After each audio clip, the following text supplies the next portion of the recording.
सुनवाई साधो, करनी का फल पाएगा, करनी का फल पाएगा। धन्यवाद। माननीय सदस्य से अमोल कोल्हे। जय शिवराय अध्यक्ष महोदय, सबसे पहले मैं महात्मा ज्योतिराव फुले को अभिवादन करना चाहूंगा, कारण महात्मा फुल्यांनी लिहिलेला शेतकऱ्याचा असूड हा सरकारच्या अनेक धोरणांवर ओढण्याची आता वेळ आलेली। अध्यक्ष महोदय, जहां देश की 2/3 आबादी खेती पर निर्भर है, वही खेती के लिए आवंटन है मात्र 3.1%।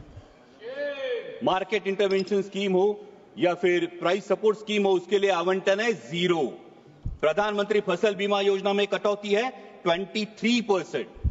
अध्यक्ष महोदय, माननीय प्रधानमंत्री जी ने महाराष्ट्र में आकर किसानों को गारंटी दी थी सोयाबीन को 6,000 रुपए प्रति क्विंटल दाम देने की, लेकिन एमएसपी मिली 4,800 और उसमें भी एमएसपी पर जो खरीद हुई वो खरीद है मात्र 20%। बाकी 80% किसानों को अपना सोयाबीन 3,500 4,000 में बेचना पड़ा, जहां की लागत का खर्चा है 7,000 रुपए प्रति क्विंटल। तो कैसे होगी कि किसान की आय दुगनी, और क्या हुई माननीय मोदी जी की गारंटी? अध्यक्ष महोदय, अभी सरकार सोयाबीन के दाम बढ़ाने के लिए एडिबल ऑयल्स पर इंपोर्ट ड्यूटी लादने की बात कर रही है, पण हा रोगापेक्षा इलाज भयंकर है, क्योंकि उससे सोयाबीन के दाम नहीं बढ़ेंगे, उससे सिर्फ बढ़ेगी तो महंगाई बढ़ेगी।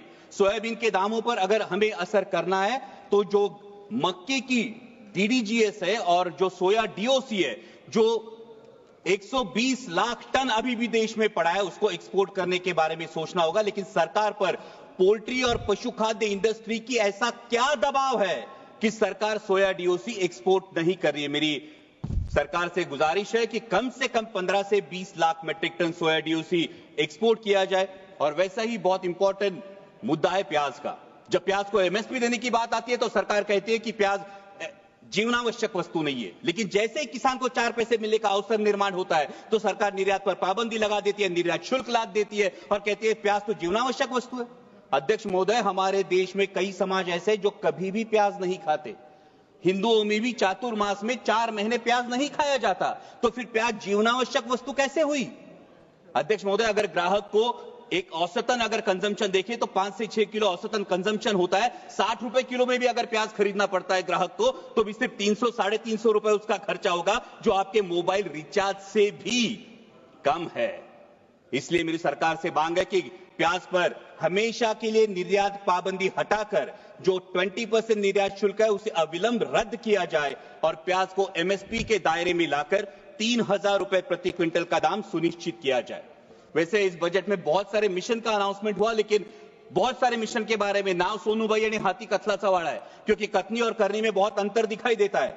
जहां पल्सेस में देश को आत्मनिर्भर होने की बात की जाती है, वही अभी किसान मार्च अप्रैल मई में चना बेचने के लिए मार्केट में आएगा, लेकिन सरकार ने पीले मटर का 31 लाख मीट्रिक टन आयात की है। ये पीला मटर खाने के लिए नहीं, बेसन में चने की जगह अडल्ट्रेशन के लिए यूज होता है और चने के दाम गिरा देता है। अभी भी 31 मई तक आपने पीला मटर का जो इंपोर्ट है, ये खुली आयात को परमिशन दे दी है।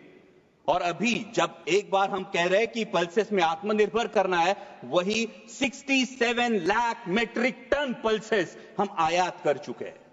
तो हम आयात आत्मनिर्भर किसे करना चाहते हैं? हमारे देश के किसानों को, या ऑस्ट्रेलिया, रूस, टर्की, म्यांमार के किसानों को हम आत्मनिर्भर करना चाहते हैं? वैसा ही अहम मुद्दा है mission on vegetables and pulses. बहुत अच्छी बात है, लेकिन इसके लॉजिस्टिक, कोल्ड चेन और स्टोरेज के लिए क्या प्रावधान किए जा चुके हैं? आज मेरे नारायण गांव में टमाटर किसान को बेचना पड़ता है सर 4 से 5 रुपए किलो में, और शहरों में ग्राहक खरीदता है 20 से 25 रुपए किलो में। इस मुनाफे पे क्यों कोई भी नियंत्रण नहीं है?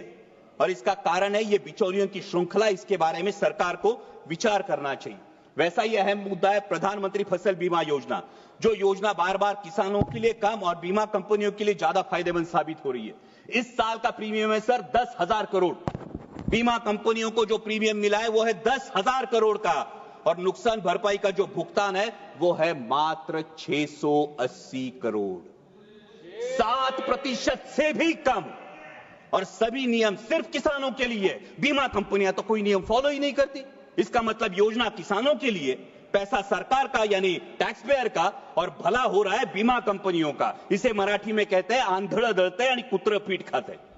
और एक बहुत अहम मुद्दा है, महाराष्ट्र की महायुति सरकार में सत्ता में आने से पहले किसानों से वादा किया था ऋण माफी का।